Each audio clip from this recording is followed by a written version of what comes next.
Feeling overwhelmed by your ideas and emotions? What if I told you there's a way to turn that chaos into clarity and creativity? Jump into the world of journaling and discover how a simple notebook can become your personal sanctuary for self-expression and inspiration. Hi friend, it's Amy Tangerine. I'll be sharing my 5 tips on how to keep the creative juices flowing while enhancing your well-being and happiness. Also, if you're anything like me and have a collection of beautiful notebooks and journals, but are too intimidated by the blank page, you're not alone. Or if you tend to start with the best of intentions, but struggle to go beyond the first few pages, I've got you covered. Here are my tips to overcome these common hurdles and make journaling a rewarding, sweet, and sustainable practice. Tip number 1, embrace imperfection.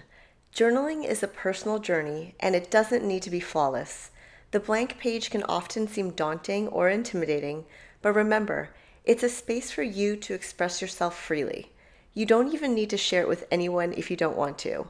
Embrace the idea that it's okay to have messy writing, incomplete thoughts, or rough sketches. The beauty of journaling lies in its authenticity, not its perfection. Besides, there's really no such thing as perfection. Embrace the idea of progress over perfection, and even process over perfection. Enjoying the process of journaling allows you to freely express yourself. Don't worry if you think you can't write or draw. When you let go of the need to be perfect, you'll find that journaling becomes a liberating and enjoyable practice rather than a source of stress. So go ahead, grab that notebook and make your mark. Every page you fill is a step toward self-discovery and creative freedom. Instead of letting the blank page intimidate you, let it invigorate you. As you know, I make mistakes all the time in my creative journals. It's part of the process and the journey. Tip number 2, just start. Maybe this should have been the first tip, but here we are. Take your favorite notebook, maybe one that you've collected and for some reason haven't had the chance to use yet. Don't overthink it, just begin. Open to a blank page and let yourself make a mark. Scribble or doodle or splash some paint on it. The key is to break through that initial barrier of starting. If it makes you feel better or more comfortable, you can skip the first page and go to anywhere in the book. Simply make some marks. By allowing yourself to write or create without pressure, you give yourself the freedom to explore. You might remember that I designed a little book called Make Your Mark. I envisioned a place where you could take the leap and dive right in. We have less than 20 left in the shop. In case you want to grab this mini but mighty book, I've linked it below. But really, I know you probably have a notebook or journal you can grab and do something in right now. Tip number 3, make a commonplace book. You can call this an everything and anything book or just a journal or notebook. Many people call these commonplace books, and it doesn't really matter what you call it.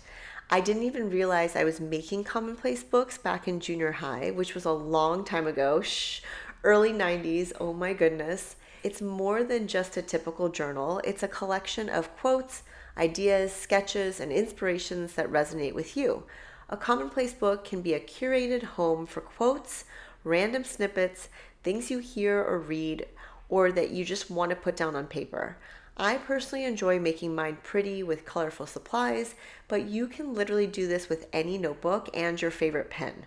By gathering these snippets, you create a resource unique to you that you can revisit for inspiration and reflection. Part of the beauty is that it is a tangible way of collecting things and recording them, which is a nice thing if you're trying to reduce your screen time or simply want a way to get off of your devices for a bit. Technology is a great resource, obviously, and I'm so grateful we have so much at our fingertips, but there's nothing more satisfying than flipping or flicking through pages, whichever one you want to say, and feeling it with your hands instead of just scrolling. Of course, let's use the resources we can. I also love to collect things in various places online. Perhaps you love Pinterest as much as I do. This is actually a great way to work with those places online and take those things that you save there and then transfer them onto paper. There's something powerful that happens when you put pen to paper. The practice not only enhances personal development by offering a tangible record of your journey and growth, but also provides a therapeutic outlet for processing. I love using magazine cutouts, random bits from all kinds of places, watercolor splotches, anything that captures my attention. What kind of things do you like to add to your journals? Let me know in the comments. It's so fun to read all the different types of things. There's some postage stamps right there. There's really no limit to what you can include. Other people's drawings, funny things that make you smile, notes from hotels. As I was unpacking the studio, I even found this magazine collage postcard thing that I made when I was 25 years old. Oh, so many good bits in here. I highly recommend you try this method of documenting in this random fashion. Commonplace Books. Who knew? Tip number 4, set aside time regularly. I highly recommend carving out just 10 to 15 minutes each day to do this for yourself. You deserve it. Making this a creative habit and taking the time to journal each day transforms it from an occasional activity into an essential part of your routine. For me, it's a ritual. I function better. I'm a happier person. I'm a kinder mom, wife, daughter, and friend. And honestly, I am kinder to myself. I give myself way more grace by having this ritual.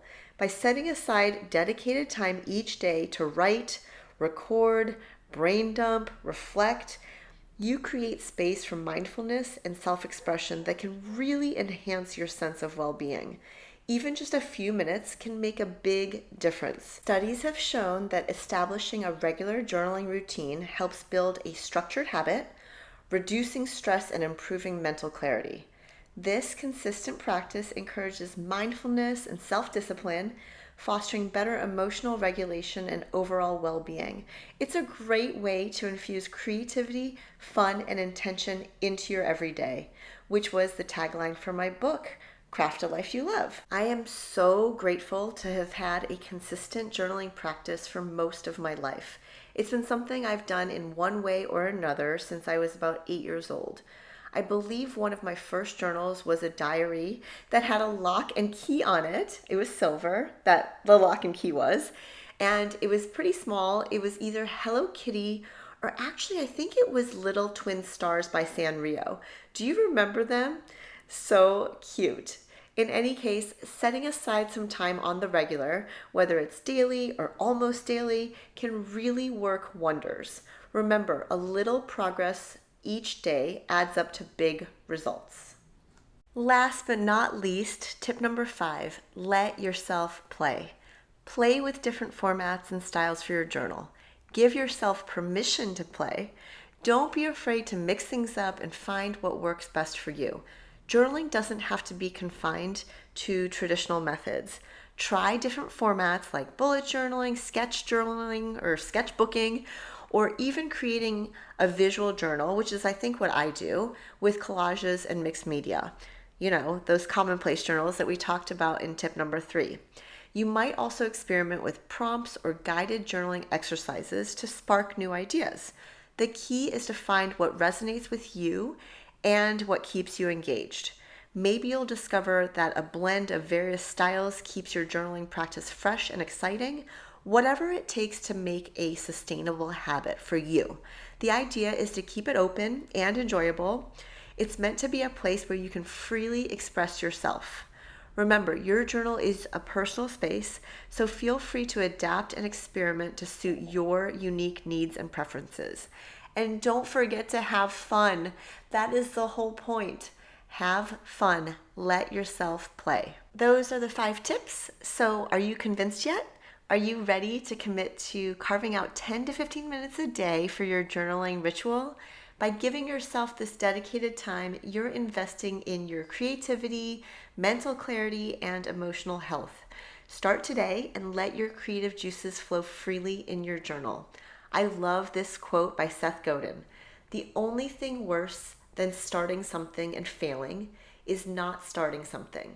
If you've pre-ordered the sticker book, thank you. They should be going out very soon. You can still get this bonus vinyl sticker that says, "Be strong enough to pursue your passions." So here's a challenge for you. Start your own journal or commonplace book today. Set aside 10 to 15 minutes to write or collect something that inspires you. It could be a quote, a doodle, or a simple gratitude from your day. See how it feels to create a space just for yourself and your ideas. Share your experience in the comments or tag me, Amy Tangerine, on social media. Let's inspire each other. Thanks so much for watching. Let me know if you have any questions or if you want to share any tips of your own. Please share them in the comments below and reply to one another too. I love that this creative community is so amazing and supportive. And usually I don't care too much about numbers, but we have almost 60,000 subscribers. Eek! We will definitely do a big giveaway and celebration when we hit that, because why not? Give this video a thumbs up and share, and subscribe if you haven't already, because I've got some more inspiration and ideas coming up. I hope you feel inspired to get those creative juices flowing, my friend. Happy journaling! Clearly, I think journaling is life-changing.